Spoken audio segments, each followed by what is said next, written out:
Hi, I'm Scott Garvey, machinery editor at Grain News magazine, and this time for another Grain News in the Field vehicle and machine review. I'm in Mountain Home, Texas, amongst the mesquite, the cactus, and the rattlesnakes. And I'm here to field test Can-Am's newest line of 8 UTV Defenders, which now include for the first time a 6-wheel drive version and a long wheelbase 4-wheel drive version like that one behind me. And that one behind me has a 6-foot long cargo box, and that load inside the box is 1,000 pounds. Going to take it out on the trails here on the ranch and see just what it's capable of doing under a fully loaded condition.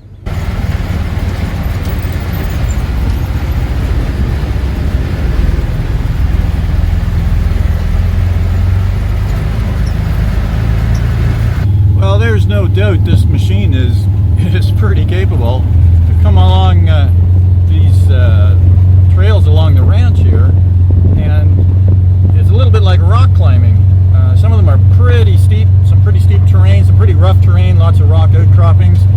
We've gone in a convoy with the other unloaded Defenders, and we've kept right up to them with this 1,000 pounds of cargo we've got in the box, keeping an eye on the temperature gauge. It's really hot out here, and that temperature gauge has stayed rock solid. We haven't missed a beat. We've kept up with the group.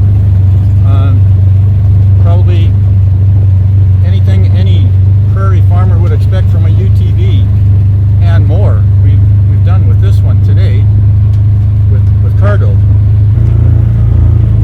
We can shift down into low range, and the vehicle will actually tell us when it needs to be shifted into low range to avoid damage to the drive belt, but so far we're not getting that warning, and we're on a fairly steep incline.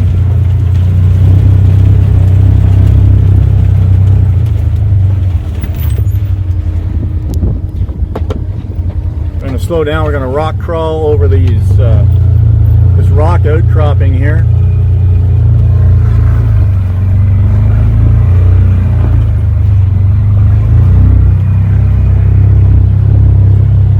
Problem.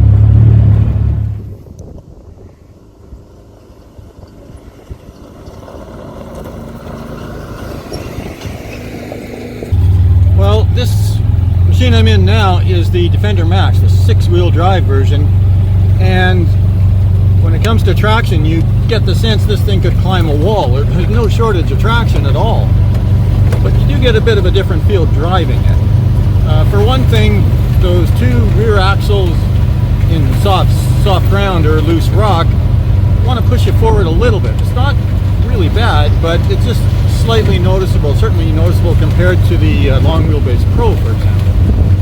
And the other thing is, this is sort of the UTV equivalent of a heavy truck. The suspension feels totally different in this machine, and on sections of the test course that we're driving here today, to compare, this Defender Max feels noticeably different. Turning radius, though, fairly impressive. It's pretty good. Obviously not as nimble as the Defender Limited, the shorter wheelbase, more traditional style one, but overall it handles pretty good. But this is a heavier machine, really designed for work.